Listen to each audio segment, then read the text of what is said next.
Ooh, so starting to get into a book that I might have shown some of you in a photo that I had, or just glanced over it. Like looking around, like I don't want people to know I got this shit, dude. Look at this. You guys see it? There. For real. Dude, this shit is a trip, dog. It's very interesting. It gets into the heart of some of the religious arguments, or religion versus the state in Marxist arguments. And it's a trip, dude. It's like what happens if you have a subculture, that the way it derives its sort of concept of responsibility to society from an entirely different moral structure, moral authority, it's its own moral authority and ethical authority. It's interesting, one of the first arguments it makes about the United States and the United States, the various states and their constitutions, or respective constitutions, and how no religion is respected in particular or given any kind of power. And your practice of religion is seen as something that is yours and has nothing to do with the state. And it's very, very interesting, because they're discussing Germany in particular, the idea of being a German citizen.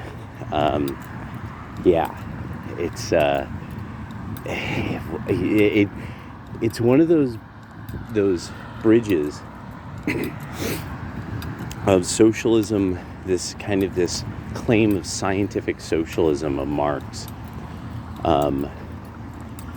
into the stages where the beginnings of where the Volkish part of it, the very German part of it, this this uniquely German aspect of it.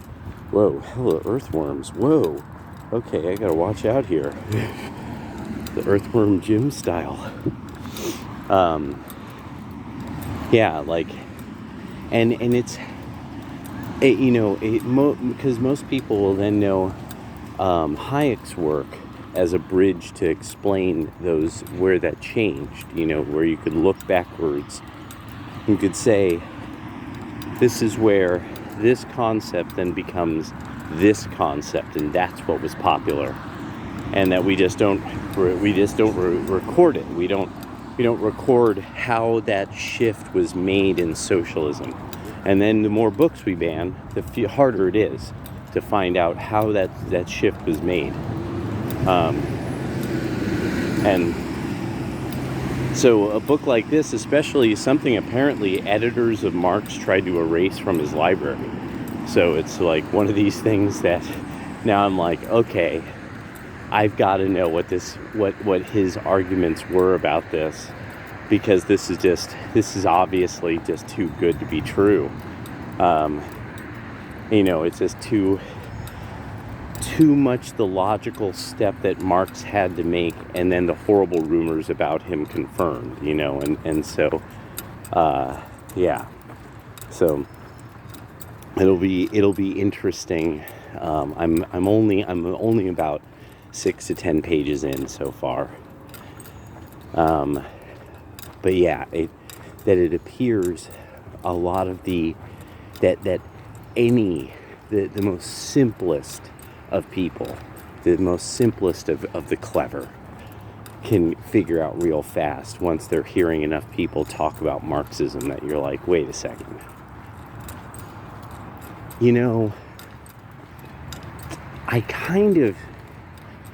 Are you guys possibly also have an issue with this one group? And so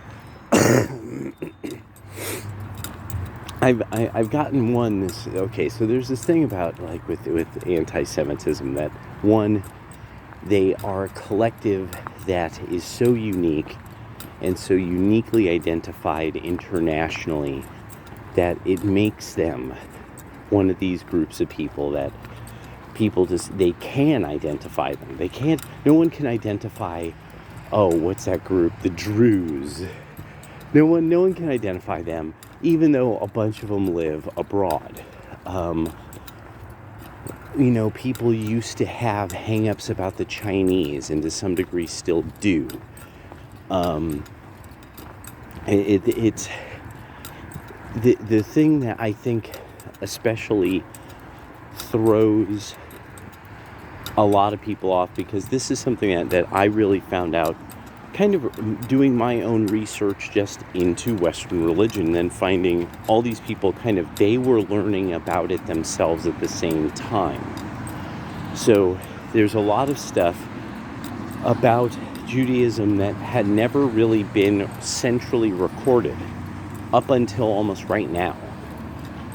And this is like there's no digital version of the Zohar, apparently. Like that you could actually put in a phrase from the Zohar and search for it in whatever the terms, either because it might be Aramaic.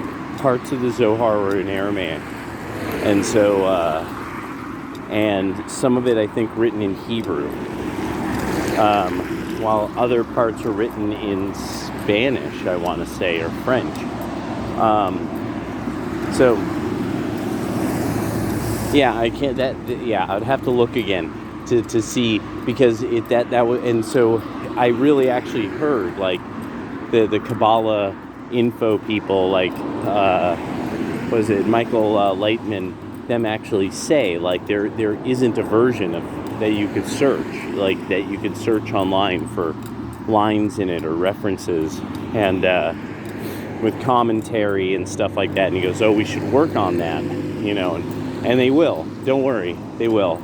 That they are a very, very active group, that bunch. They're very smart. They are very active.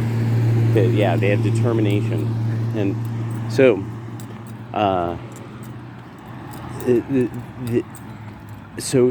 because they have to preserve a work that is somewhat apocryphal to some degree. People don't think that it's really a proper book.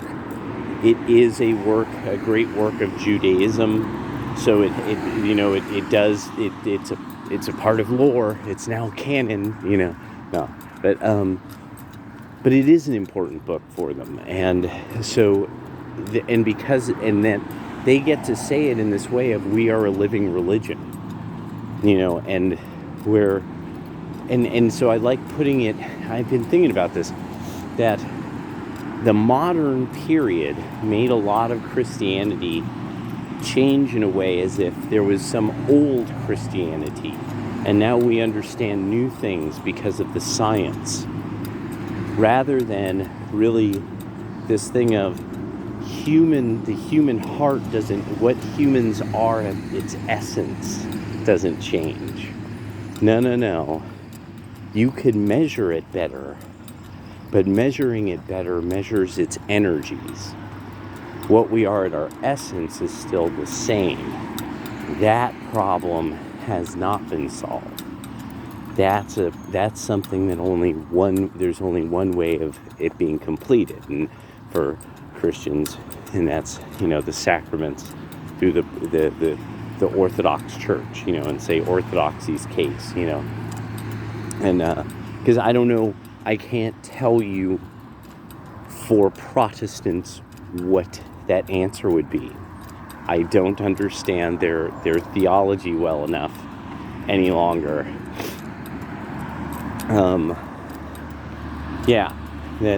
And just accept Lord Jesus Christ as your Savior. But I mean, what's the process by which a person starts to change themselves, or be changed by the group, by the sacraments in the church. That's the idea of the group then also changing the person as well.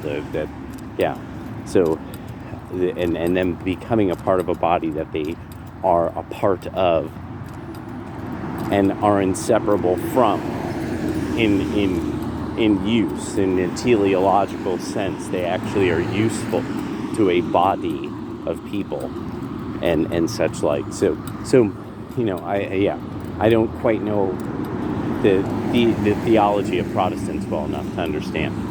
So and so this idea of the socialists trying to work out what is the best citizen of the socialist state. And really, this is actually the thing that I think is kind of the interesting part about with the left is I forget the way that you have to think when you're on the left and the state and duty to humankind, this abstract concept of the duty to humankind that you have is like the thing that they're counting on. Like, people will do their due duty to humanity, and that people will use their talents to better the world and serve humanity rather than just serving themselves.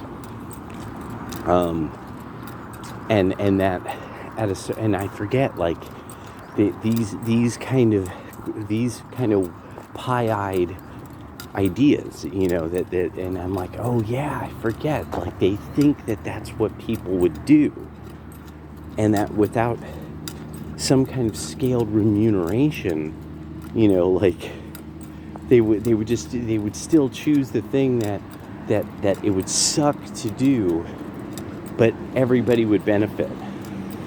And then the idea is, oh yes, you see, because then we have to teach the youth that they must do the suck, even though they're not getting anything for it. and so that's the part that I actually I see we're obviously sort of at the stage where we're catching that process happening. They're teaching the youth to supposedly in the future deal with how much they have to sacrifice for the rest of us. Teaching them now about loss. There we go. We're teaching them now about loss. While they should have, we're teaching them about loss. And so,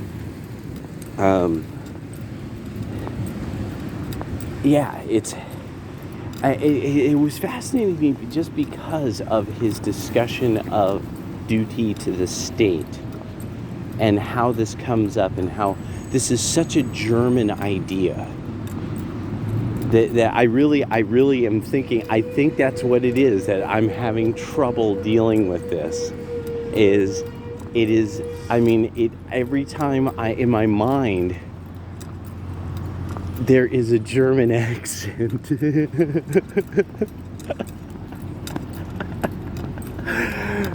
Duty to the state. You have not done your due duty to the state. There's this, yeah.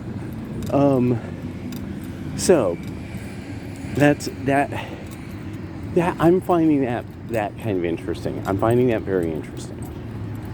This very first idea that he's basing it on is this idea that he's citing various writings about why Jews get separated from everybody else.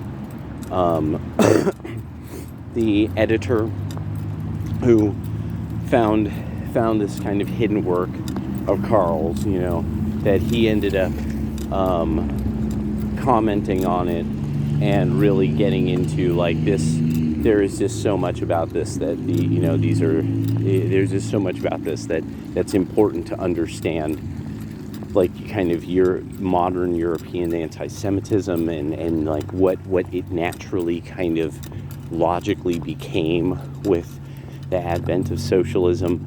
And I think this person was a little soft maybe on socialism, but I'm not sure. Which would make it even better. That's even better. Is that I don't gather if he's really hard or soft on it. So that's good. So, but I don't think he's. I don't think he's all about it. But anyway, yeah, that book is fascinating me because of just I had been wanting to get this perspective because there's a rumor always on the left, and it was really one of those rumors that you would hear from people on the left who were like not Zionists, but I mean they were just very anti-Semitism, or very pro-Jewish, or they just hated the fuck out of Nazis, and they would bring this up. You know, they were the kind of people who would bring up about the racism of Che, or the racism of Fidel.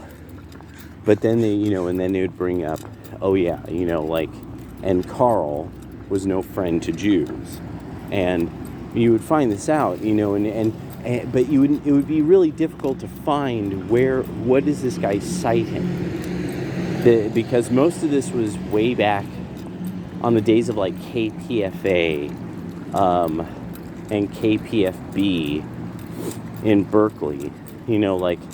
I'd be hearing something like that, or NPR or PRI, and it would be like the rare interview with somebody who would point out, that this is rather normal of groups that embrace socialism as a part of their political ideals. Especially after the breakup of the Soviet Union, this came up a lot and confused a lot of Americans. So, and what was funny, best part about this, oh my gosh, now that I'm thinking through this, because some of you are young enough that you wouldn't have been there to see this period of time. So at the breakup of the Soviet Union, one of the things that happens is various forms of nationalist and anti-Semitic stuff starts happening at football games, things like that. Well, one of the things is that people because Americans don't understand the idea of political armed wings and hooligan wings like in European politics and parliamentary politics. So we found out about it after the breakup of the Soviet Union. So then they didn't understand, how could you be an anti-Semite and a socialist? And this really confused Americans because, of course, we think, you're not doing it right then. You obviously don't understand something. And it's like, no, you Americans don't understand something. That this is very normal to socialists. They're very, very normal throughout. And even in South America and Central America, you'll find socialist groups that were allied with anti-Semitic and neo-Nazi ideals. And with members who were of groups native to those countries. So it wasn't just Argentinians and Italians and Germans in South America and Central America who would line up with stuff like this. So we would just figure these people were very confused, when what it was they were citing an end of Marxist ideology that most people in America who were on the American left at the time would not have known. And we wouldn't have known it because there wasn't the internet wasn't prevalent at the time. But also, as I was saying, editors of Karl Marx were taking these kinds of writings out of his library. So you would hear people talk about, no, Marx hated Jews. And you're like, what? I've never read that anywhere. And then but it takes 20 years for you to be on the internet and then find out, oh, there's a huge assemblage of his essays that were screeds against Jews in the name of socialism. And so you're like, holy crap, dude. And so and only now, this stuff is all coming together. So there's really even a lot of Gen Xers that it's just that this would crush their world. They've been about this guy and his shit for like 30 years, and this would crush their universe if they really had to sit there and work through what he was saying and be like, according to what I think, because of how much I believe in your suppositions, this is unfortunately quite logical. And I think that it's interesting that Hayek really warned everybody too. I like how everybody on the right that the libertarians are like, no, just read this guy Hayek. Just check him out. Just give him a chance. See if it seems like you're seeing this. And, do you kind of get the feeling that maybe you're kind of seeing what Hayek lived through? And that was ingenious. That was absolutely ingenious. Just to get this sense of how history rhymes. And now we're getting like all that the right are these people who could cite widely,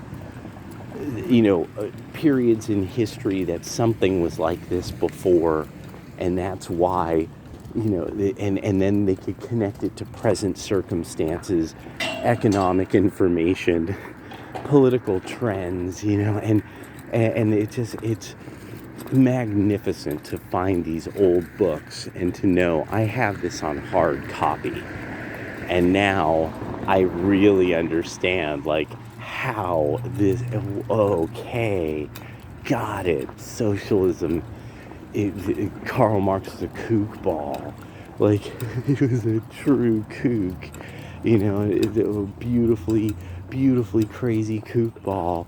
But the beauty of it is too, I'm already getting the sense of he's already leading up to arguments that it's like, no, observe what he's saying. Because there are comments that are actually, the editor does make comments of sort of this idea that Marx is making sort of great leaps, and that it really was that Marx had just this fundamentally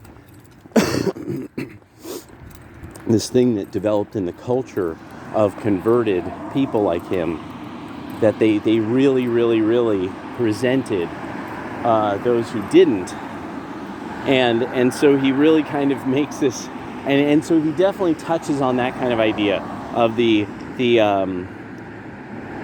there's a psychology going on with Karl Marx that and blah blah blah blah blah, and that's a part of it, that he's one of these typical converts, that starts behaving this way.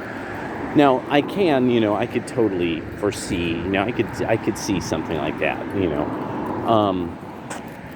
but also one of the things I think is fascinating is that it does posit that, well, and does this fit absolutely in a reasonable and rational way into his thinking? Are all of his economic and anthropological arguments, because they're fundamentally flawed, does this then completely justify what he's saying here with his vicious anti-Semitic screeds? and because that's the problem that I could see, like with socialists, this would have been the contiguous problem then, is, oh yeah, the problem, that we keep having is these arguments Karl made, we keep having to hide them because he makes them so well in the fashion that Karl does. So that's, and to me, that's kind of the fascinating part. Is like, will Marx argue himself into being the most vicious bigot in history really well in this book that his editors tried to hide? So it's like, I'm like, well, let's see, let's see how he does. And so, so I'll be reporting to you guys how this reads. It is very Marx from what I've read of Marx, where you're kind of like, wait, what? And then you're like, no, it's not supposed to really be absolutely reasonable and rational. You gotta remember that. It's kind of a screen. So, all right, later.